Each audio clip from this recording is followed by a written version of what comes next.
dan ruang. Secara otomatis Tuhan itu ada di sini. Katakan amin. Tuhan bekerja dengan caranya yang luar biasa, menjangkau setiap pribadi kita.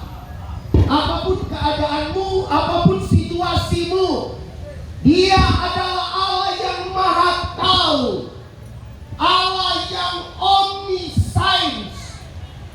Tapi Dia juga adalah Allah yang maha hadir. Tapi Dia juga adalah Allah Tuhan yang maha kuasa. Olehnya sejenak kita beri hormat kemuliaan bagi Yesus Kristus Tuhan.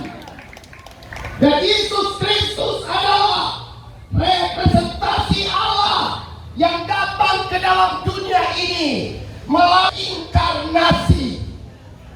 Dia adalah Allah. Dia tetap Tuhan. Dia tidak berubah. Dahulu, sekarang, sampai selama-lamanya. Katakan amin. Saya akan menyampaikan sebuah tema pembenaran di dalam Yesus Kristus.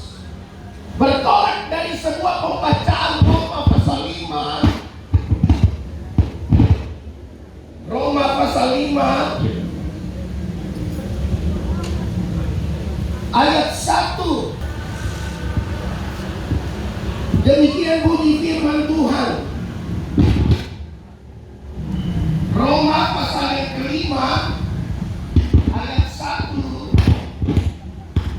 Sebab itu kita yang dibenarkan karena iman, kita hidup dalam damai sejahtera dengan Allah oleh karena Tuhan kita Yesus Kristus.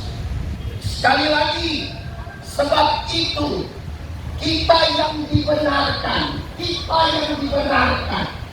karena iman, kita hidup dalam damai sejahtera dengan Allah oleh karena Tuhan kita Yesus Kristus. Tidak ada pembenaran tanpa Yesus Kristus.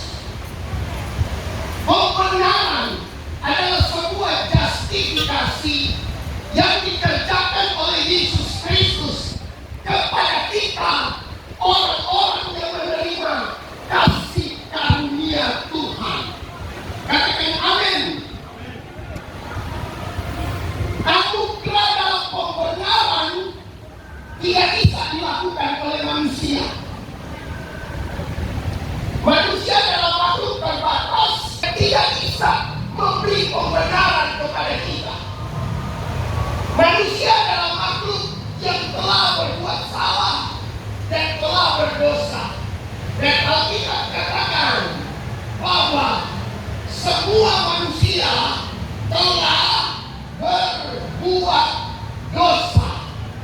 Dan standar dalam rangka pembenaran tidak bisa dilakukan oleh manusia. Pembenaran datang dari Dia, Yesus Kristus Tuhan.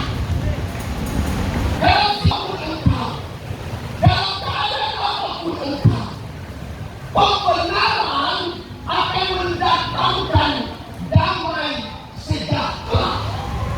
Sekali lagi, orang yang dibenarkan akan mengalami shalom. Orang yang dibenarkan akan mengalami ilaina. Orang yang dibenarkan akan mengalami damai sejahtera. Damai sejahtera.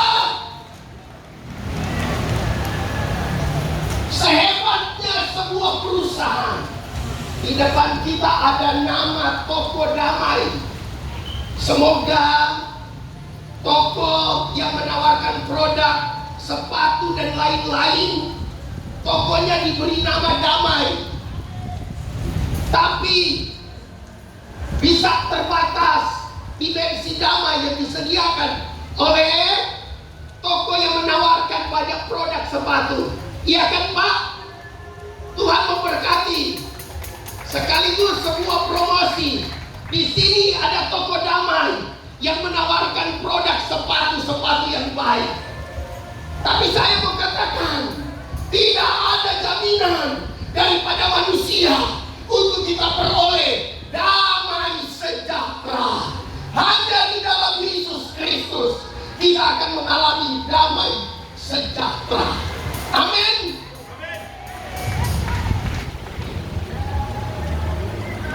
Dari posisi kehidupan kita yang ingin mengalami damai sejahtera, maka kita harus mengalami yang namanya kehadiran Yesus Kristus di dalam hati dan hidup kita. Dan itulah yang dinamai dengan presence of God. Kehadiran Tuhan akan membuat engkau akan mengalami damai sejahtera. Amin. Damai sejahtera akan membuat engkau mengalami ketenangan yang sejati. Damai sejahtera akan membereskan hidupmu dari masalah frustrasi, dari masalah depresi, dari masalah tekanan kehidupan. Entah tekanan kehidupan secara personal, tapi bisa ada tekanan secara sosial, dan itu bisa mendatangi seluruh aspek hidup kita. Dan orang yang tidak akan mengalami damai sejahtera, dia akan menyentuh aspek tubuhnya. Tubuhnya tidak akan bersemangat, tubuhnya akan mengalami penurunan secara vitalitas kehidupannya. Tetapi damai sejahtera juga, kalau tidak hadir dalam kehidupan manusia, akan mempengaruhi psikologi, kejiwaan, kehidupan seseorang. Makanya muncullah orang itu kecewa, depresi berat, sakit. Dan kalau dia tidak bisa mengatasi persoalan ini, ada banyak orang menjadi seno, menjadi gila. Tetapi hari ini, di tempat ini, di malam ini, ada Yesus Kristus yang menawarkan secara cuma-cuma tentang damai sejahtera itu. Amin. Perjumpaan antara Sakius dengan Yesus Kristus, dia mengalami yang namanya shalom. Dia mengalami perubahan kehidupan seutuhnya karena ada jamahan Yesus Kristus. Dari seorang yang melakukan tindakan korupsi yang besar-besaran, maka hidupnya diubahkan. Dia menanggalkan kehidupan lama, dia mengalami kelahiran baru. Dia hidup dalam pertobatan, dan Sakius berjumpa dengan Yesus, dan Yesus membawa damai sejahtera dalam kehidupannya. Maka Yesus katakan, di rumahmu aku ingin menumpang. Dan ketika Tuhan hadir di sana, ada perubahan seutuhnya dalam kehidupan Sakius. Mari kita beri kemuliaan buat Yesus Kristus.